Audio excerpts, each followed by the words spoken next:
Welcome back to another Shifting Schools episode. I hope you are enjoying these replay episodes as we end the year 2022 that Trish and I decided to go back and look at what were some of our favorite conversations we had in the past year. Hopefully you caught Trisha's replay last week, and I wanted to have a shout out. Man, it was so tough. We've had some great conversations this last year with people all over the world. And it was really hard for me to narrow down, what are some of the conversations that have really impacted me or things that have just got me thinking and I've just loved having the conversation around. But I did finally narrow it down to episode 221, which was released on August 1st of this year, where I was able to talk with Denise. And Denise is now a retired teacher, but she worked in the Port Townsend School District.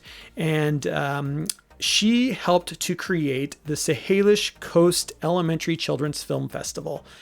And this conversation meant so much to me.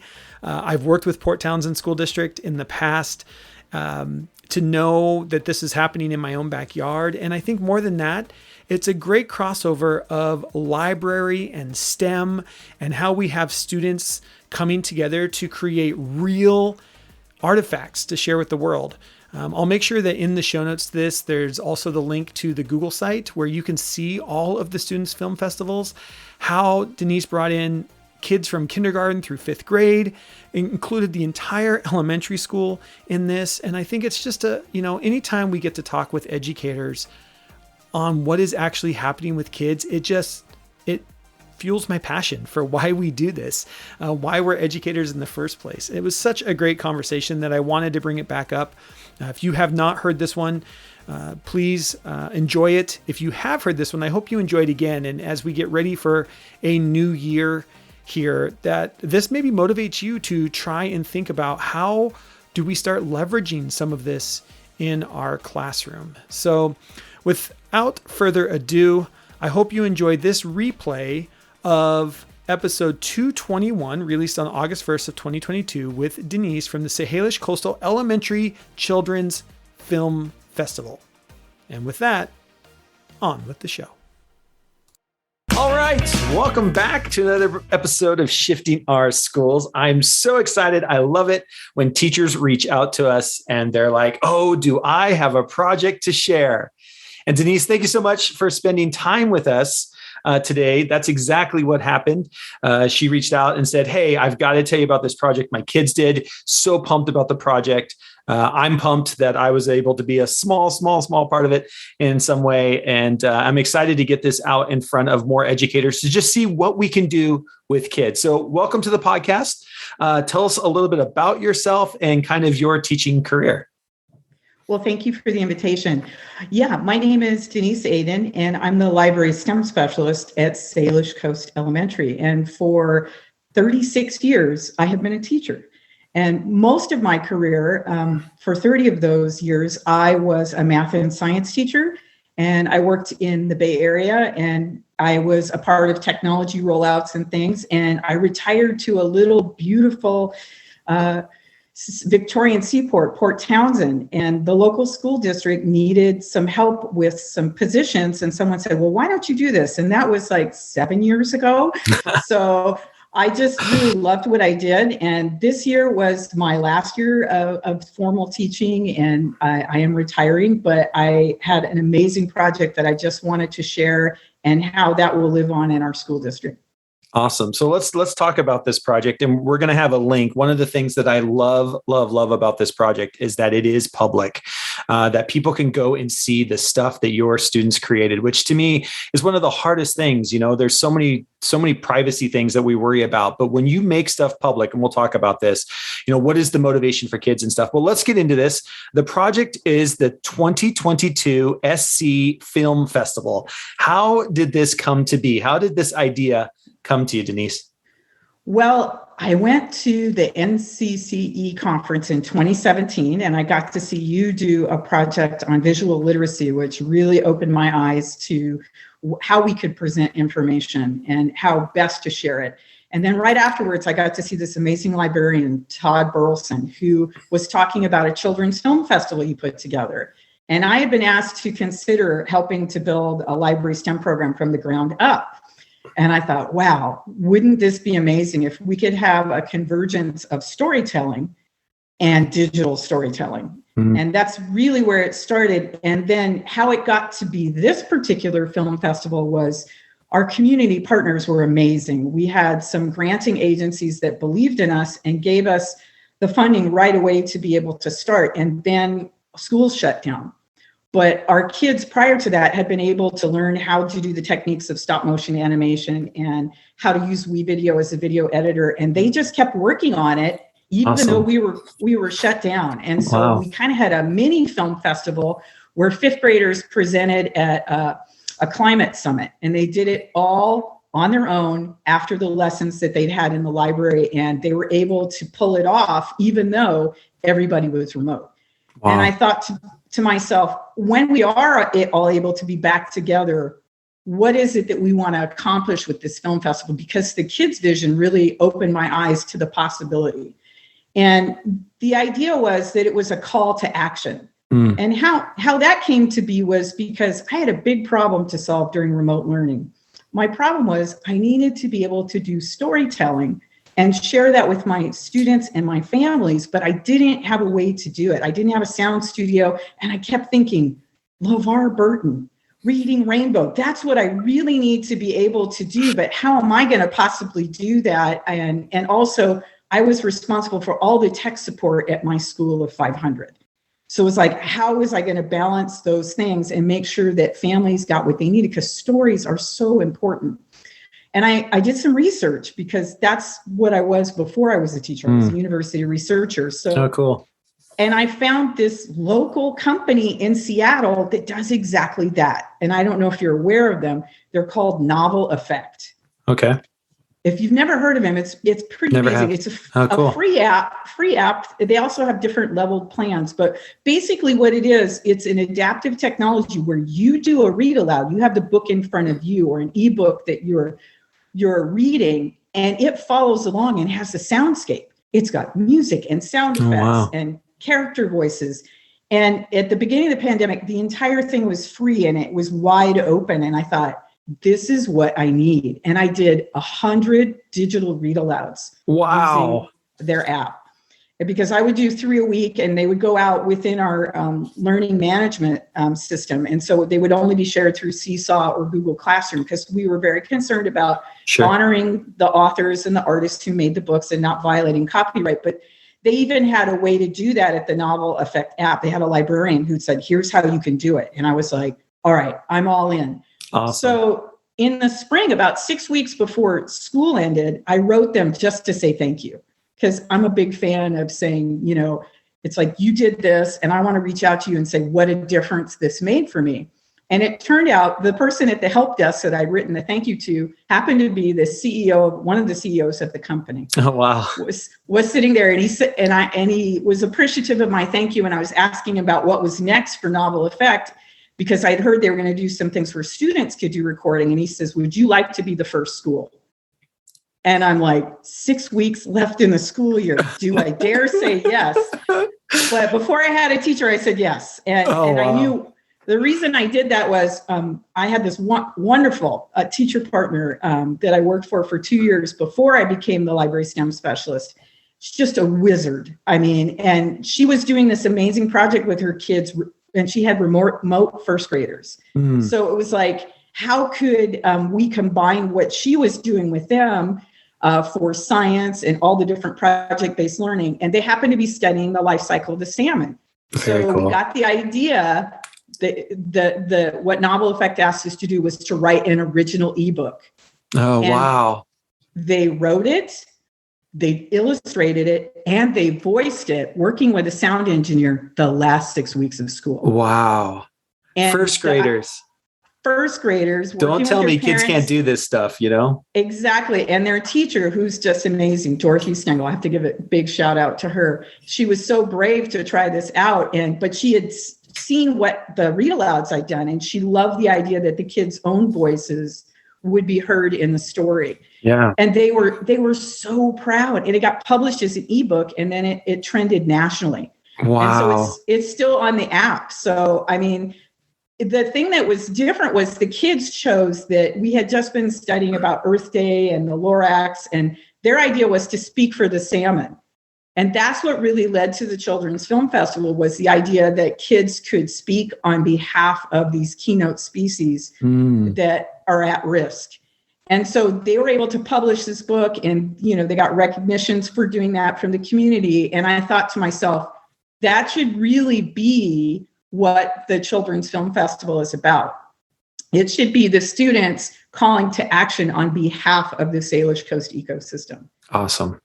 And I've been watching a lot of BBC, you know, nature shows where they had citizen scientists going out, especially if you've never seen the watches, Spring Watch, Autumn Watch, and Winter Watch. If you've never seen it, it's incredible. They send citizen scientists out with reporters and basically talk about things like how restorative or regenerative agriculture impacts an ecosystem.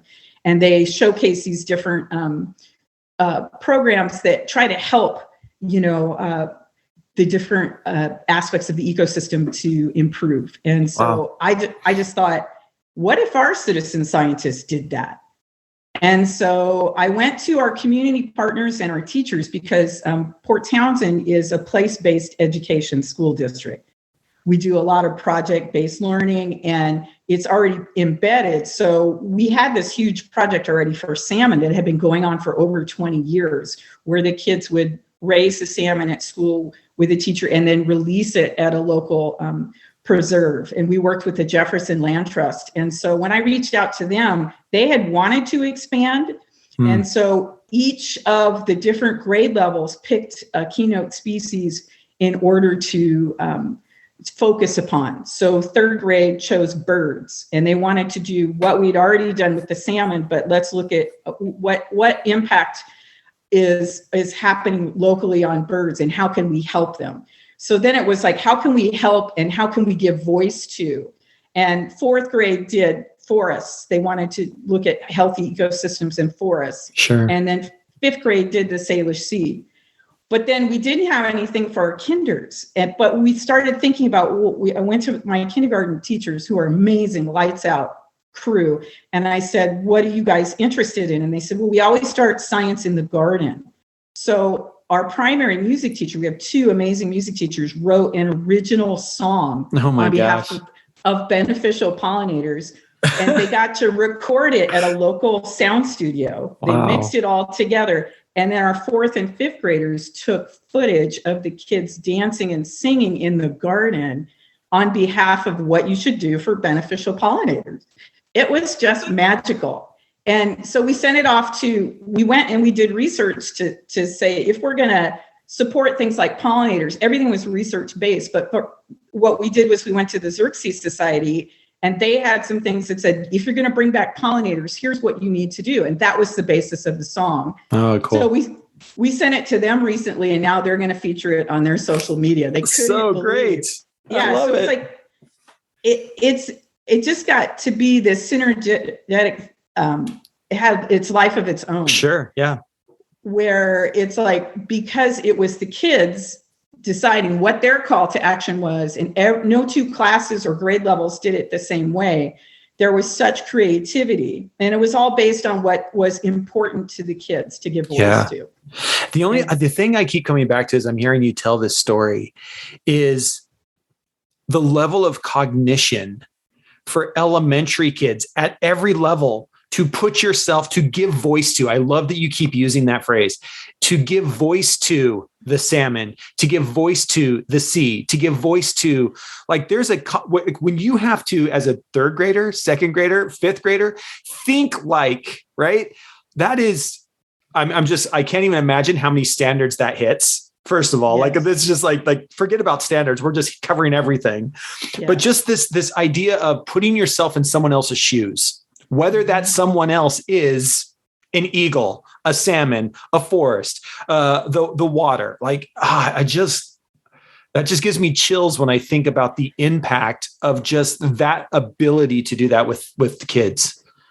We were very fortunate in Port Townsend. We've always been doing these project-based learning, but our community didn't really get, other than little peeks at it through Seesaw or something that was sent out as a small video, but they really didn't know that these projects were year-long and that they're embedded into all the things that the kids do. And like you say, the English language arts standards and the technology standards, problem solving, and then science alone. I mean, but the teachers were amazing. They really wanted to, because we were all back together, we wanted to do something that had never been done before. Oh, there I love wasn't it. a single person I went to on the staff and I said, this is what I'm thinking. We'll start the lessons off in library STEM, and then, you will have my support and things like that. But it's like, this is something you're going to do as a class project. And no two classes did it the same, but it was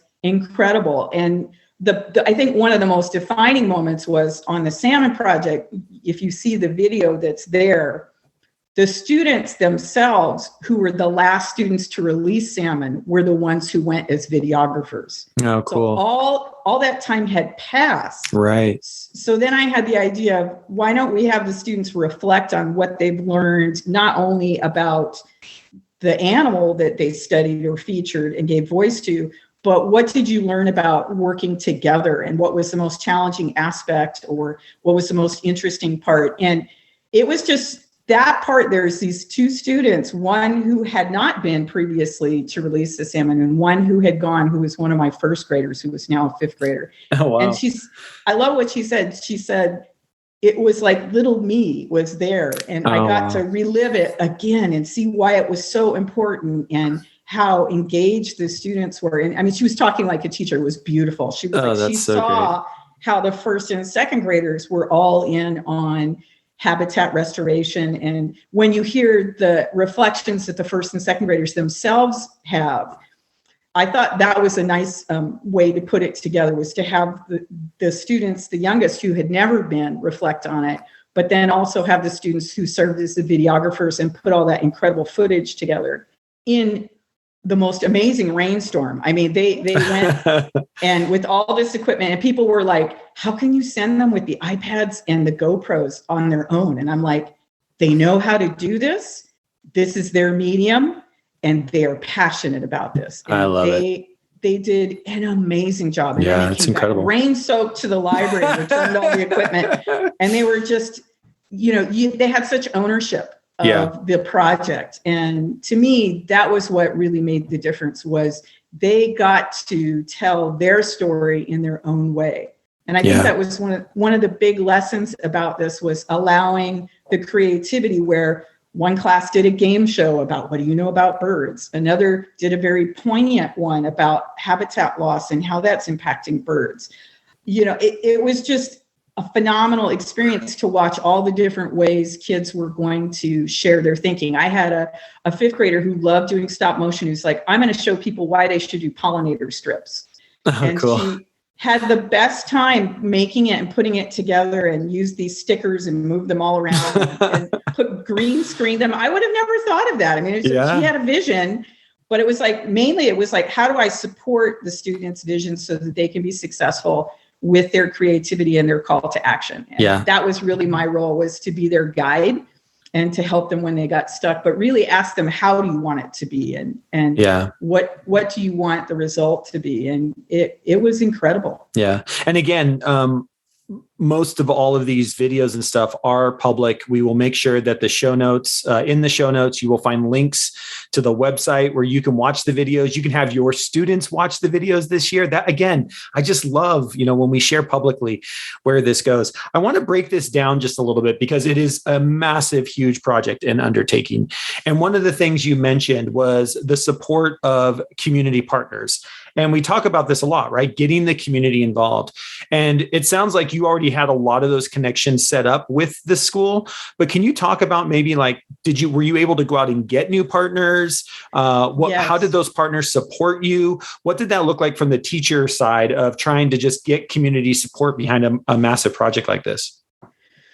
Well, really, I think the center of it was, we had two layers of support. One was from the community for local grants, and they got the word out. We have the American Association of University Women. And I said, what about GoPros? And they're like, let's do it. I mean, they just were like, They didn't even hesitate. And then we had a local organization that does support Townsend Educational Foundation, and they were supportive from the beginning. They had given us this equipment, and then we shut down, and they allowed us to use it for remote learning. Oh, wow. Great.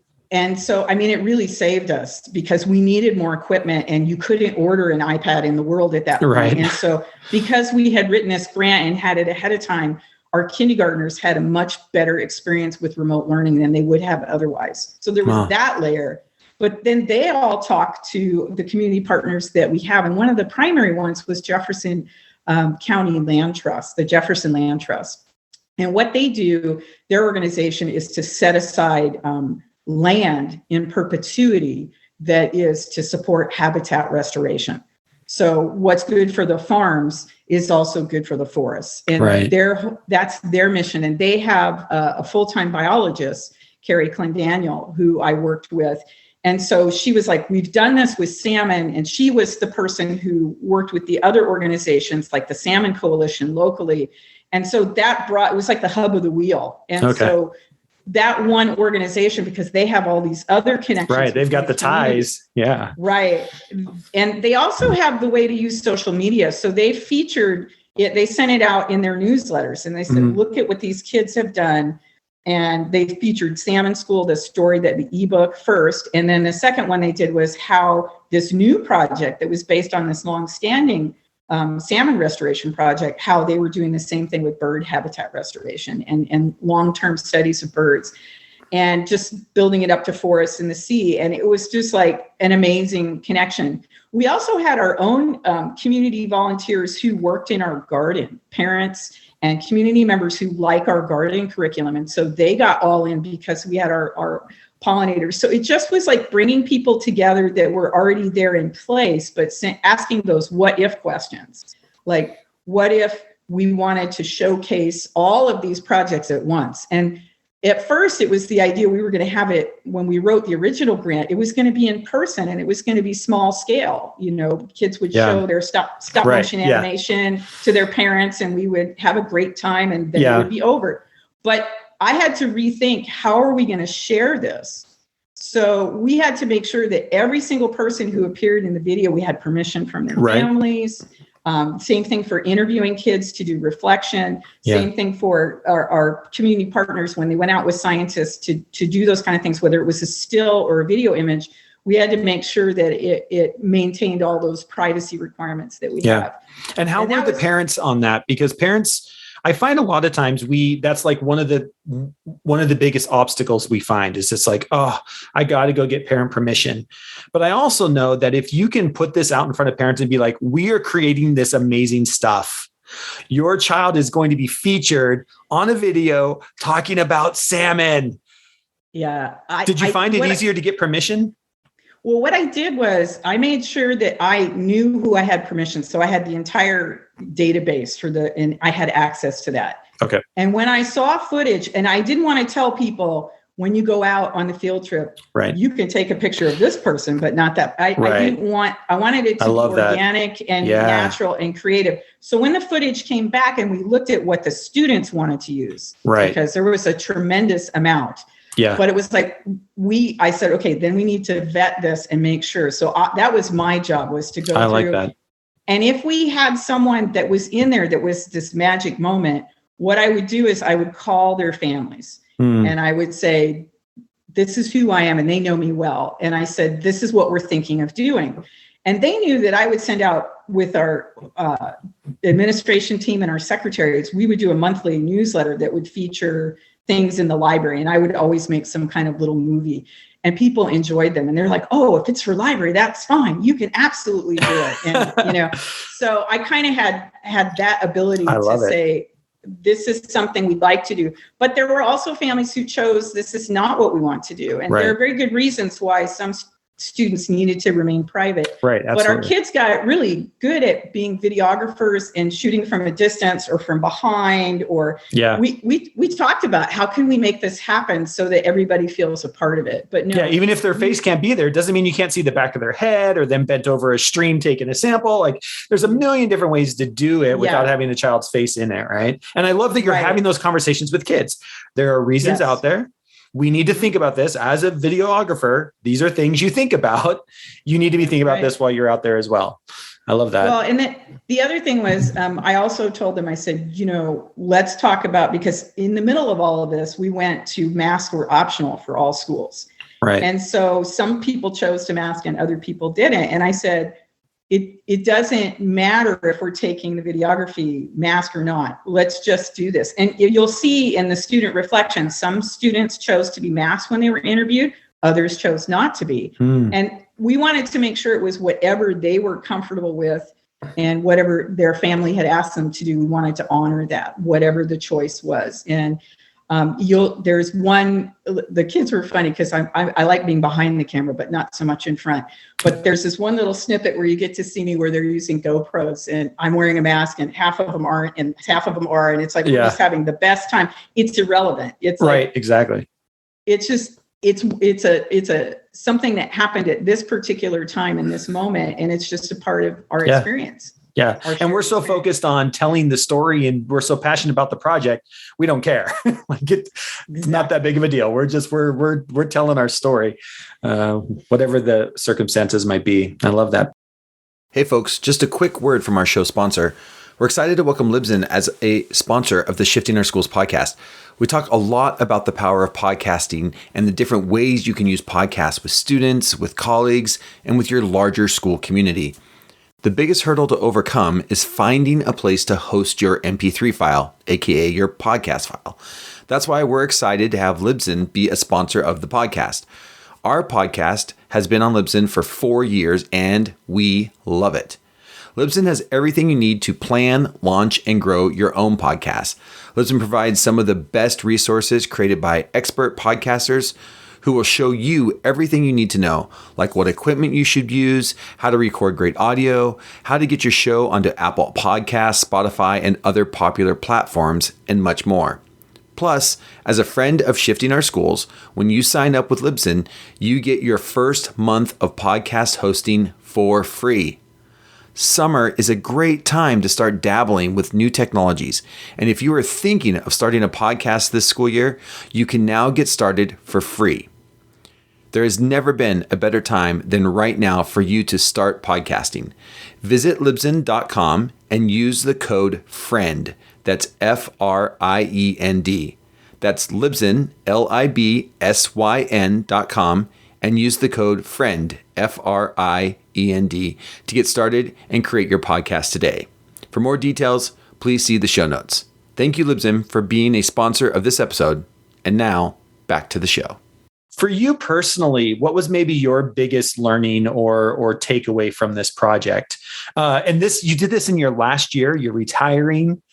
I just can't imagine what kind of a project. Congratulations, by the way, but what an amazing project to go out on. But what's your biggest takeaway, your biggest reflection from this?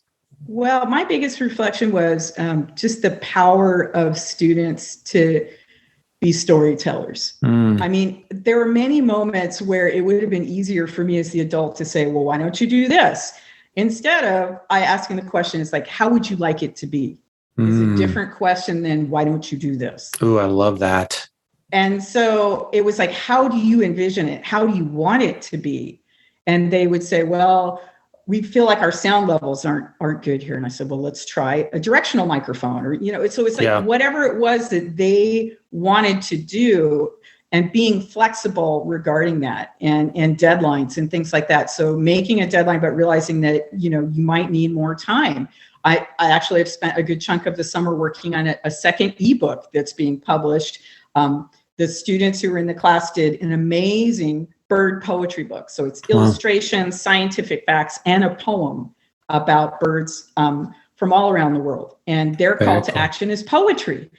But some of our students weren't able to be there at the end. And it was like they actually finished the recordings after the school year and sent it to me. So now we're all working together to put it that way. It would have been tragic if we didn't finish that book just because the school year ended.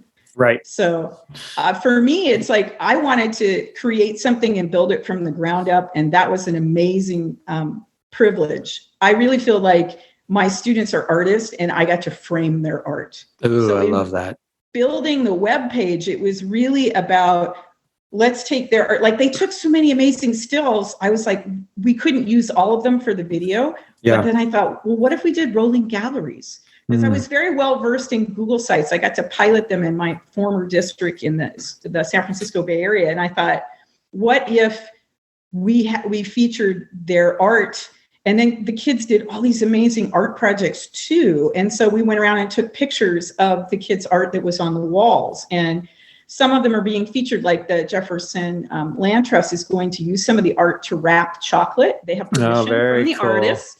Wow. So they asked the kids permission, and they're going to use the prints of the art to wrap chocolate as a fundraiser. Awesome. To preserve more habitat on behalf of the species that they called to action. So the kids were like, I went to them and I said, well, they have your permission? They have to ask because it's your work. And they're like, of course, Yeah. They were unanimous that that's great. Was something they wanted to do. So to me, it was just the idea, a call to action can be many things. It could be kindness. It could be social justice. It could be environmentalism. It could be all of the above. Yeah. Because I really felt like this project brought out the very best in our students.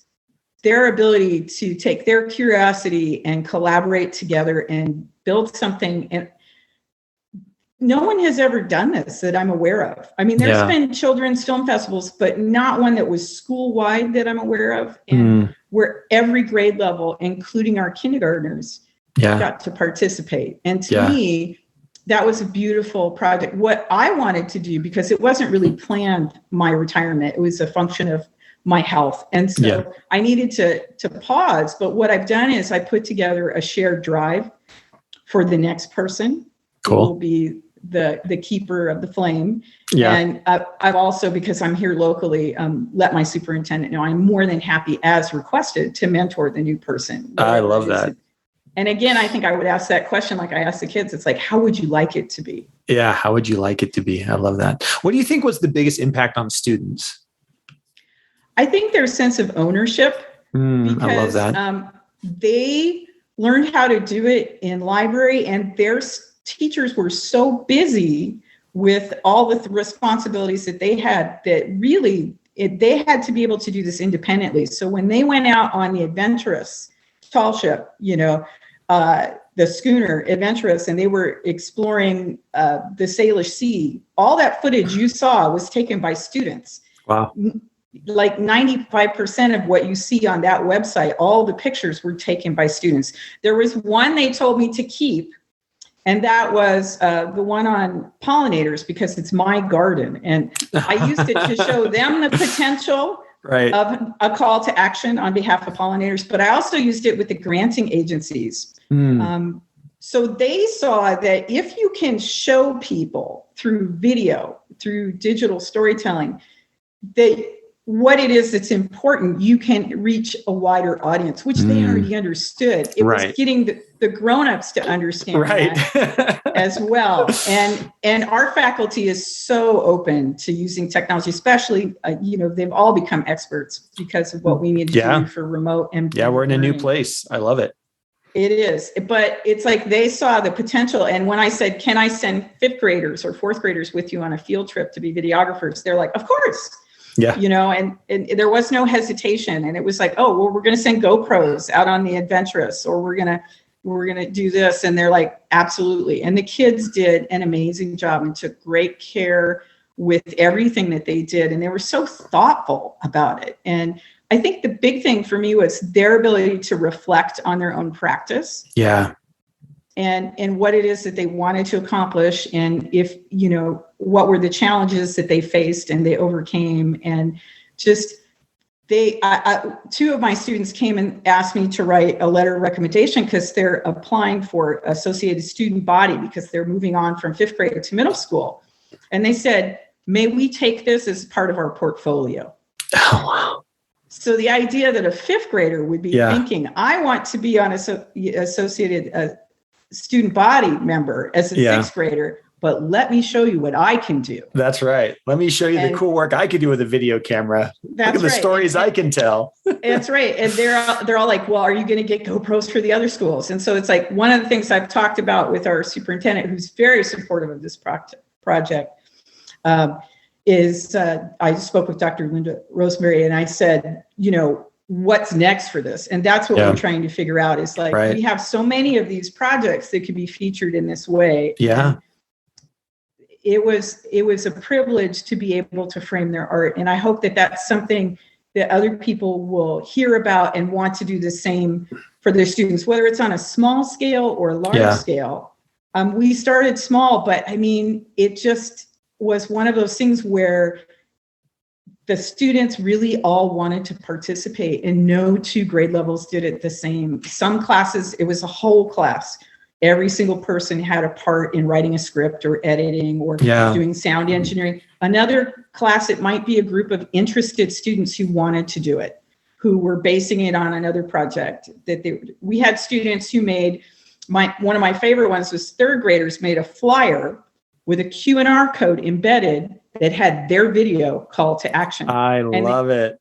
They took it throughout the community and beyond to be able to put it up in store windows to talk about the impacts of plastics and pollution on birds. And I mean, these are like 9 and 10-year-olds walking into shops and saying, may I please put this up? And this is why. That's great. And they did it on their own. I mean, their teacher got everything printed, but they agreed that they made a map, and they decided what areas they were going to go to. And so I'm sure parents are involved, because parents are having to drive them to the store. And exactly. I love it. It was, what a fantastic, connection set of circumstances. Yeah. I mean, I never thought when I went to this conference that I would be asked to build this program. It happened that same weekend. They're like, Denise, would you do this? And I'm like, absolutely. Awesome. But where it went, because of circumstances and technology and community support, I could have never imagined what the kids thought of and how they envisioned it and how they shared it with their community. And I just couldn't be prouder. Yeah. It's amazing website. I can't talk enough about it. Like, you sent it to me, and I sent it over to Trisha, and I was like, you need to look at this. Like, this thing is incredible. We've got to get Denise on to talk about this. This is an unbelievable student-led project. You can tell, like, it's just, there's so much ownership in everything about it. It's so incredible. I can't wait for others. And I'm excited to have you on just to share it wider, and have other educators see it and be able to use it with their students and learn from it as well. So thank you. I'm very happy to share any aspects. And see, the gift for me was that you shared your drive about visual literacy and all the references and extra materials to read. So that gave me a place to start. So did Todd Burleson, amazing librarian from Chicago, who did something similar. Because I had a place to start from, I just feel like this is not something I should keep. It should be given away.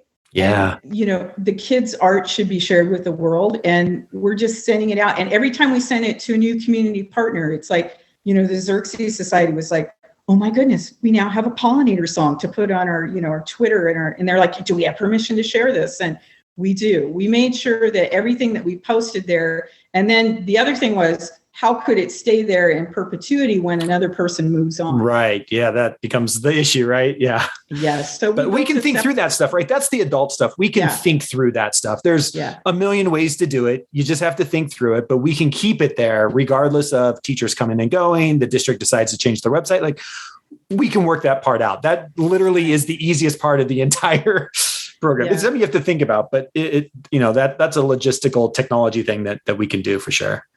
Well, that's what I just wanted to be able to share it with people. And if they, just the way you shared and Mr. Burleson shared, it's just like to be able to say, here's how we did it. And I often make a joke that I learned how not to do it by doing it the first time.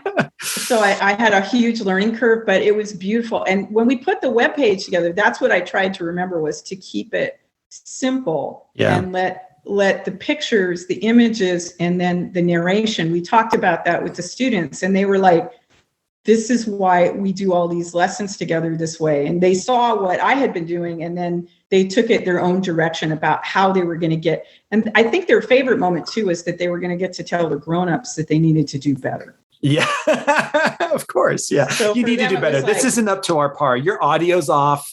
You didn't do very good. You got to need to learn how to run a GoPro there. Exactly. And so they're pretty excited to partner with next year's scientists and show them, what they know how to do. And, working with two different platforms, we had the Stop Motion Pro app. That was incredible. And that made movie making accessible to all grade levels. And then we had the WeVideo online editor, which was amazing because they have a new feature where you can collaborate. So you can put a group of students in together, like Google Classroom, to be able to collaborate on a document. Yeah. And when you're working from home or working remotely, guess what, folks? This is how work gets done today. This is how real videos get edited collaboratively at home, everybody working on the same video. I mean, just that part of the technology skills of understanding that, hey, this is the way work gets done. We don't all have to be sitting next to each other. It's great if you are. It's great to have those conversations. But if something happens, you can still get it done, right? I love that. Yeah, one of the students reflected on that. She needed to be home for a time, and she finished up working on the video on the Adventurous. And she talks about that she needed to be out, but how she and her partner were able to continue working on it because it was a collaborative platform. And, she was very proud of herself for being able to pull that off in the time frame, and just determination and also wanting to tell a beautiful story. And I think if I could leave you with one thing, it was what I learned from LeVar Burton, who kind of was, for me, it was like, if I was going to do digital storytelling, that was the something to aspire to. And he has this quote that we put in the introduction, which is, the purpose of storytelling is to connect us together. I love that. And we couldn't think of a better way to bring the students back together than to do this. It really galvanized them, and they got to do things that they had never done before. Or they got to see younger students who never, released the salmon to do that, even though there had been this pause. Everything came back to be able to do amazing work. But I think the best part is to share, and that other people can do the same type of things with their students, because they are ready to tell their stories. The stories. They're ready to share their voice. And we just have to give them the space and the tools to do that. And ask them, how would you like it to be? That's my favorite question. My favorite question. It's going to be the title of the show. How would you like it to be? If every educator just asked students, how would you like it to be? How do we open minds and give ownership? Denise, thank you so much for spending some time with us and telling your story and motivating us as we are preparing for another school year. I mean, if you're not motivated after hearing this and going over and watching these videos and looking at these images and just being excited to be an educator, then you need to do some internal reflection. This is such a great way to start the year and be thinking about. Denise, if people want to reach out to you to learn more, to follow you, where's the best places for them to do that? Well, this is pretty hysterical, because as a library STEM specialist, I should have every social media platform available. But really, I do everything for school. I don't really have an online presence other than Gmail, but I am happy to. I'm very good with that and respond to people. And I made sure that I transferred everything that I had in my drive from school to home, so that I now have the lessons that I wrote and put together. And then we made sure that the website and all the children's videos would live in perpetuity on the school website. So Great. I'm happy to share and share drives or whatever people would like to do, but perhaps I will have to consider a Twitter account or something. That's okay. Well, if you're comfortable with it, we can put your email account in the show notes, but we'll put it where you won't get spam. Like, we'll put the little app brackets around it so spammers don't start sending you a ton of spam, if you're comfortable with that. But we can talk about that after the show, and people will have to check out the show notes. We'll find a way for people to reach out and contact you in a safe way for all. So we'll make that happen. But happy to share. Well, thank you so much. Again, happy retirement. Enjoy it. You're in a beautiful part of the country in Port Townsend. For those of you that don't know where Port Townsend is, if you go to the state of Washington, go all the way out, and the peninsula out there is a beautiful little town called Port Townsend. I love it out there. It's where us from Seattle go to vacation. That's where Port Townsend is. So it's a great place out there. Beautiful place. It's a beautiful place, and I look forward to continuing to work with our community partners in retirement to help them to do some of the video projects and things that they want to do, and also to be there for students who are interested in continuing this good work.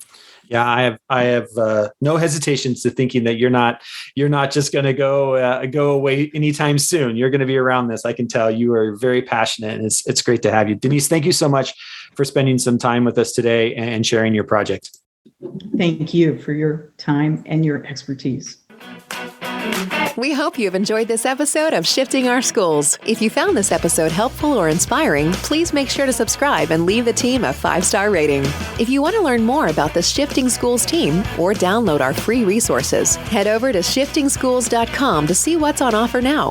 Thanks for listening, and we'll catch you next week for another episode to keep rethinking the shifts our schools need.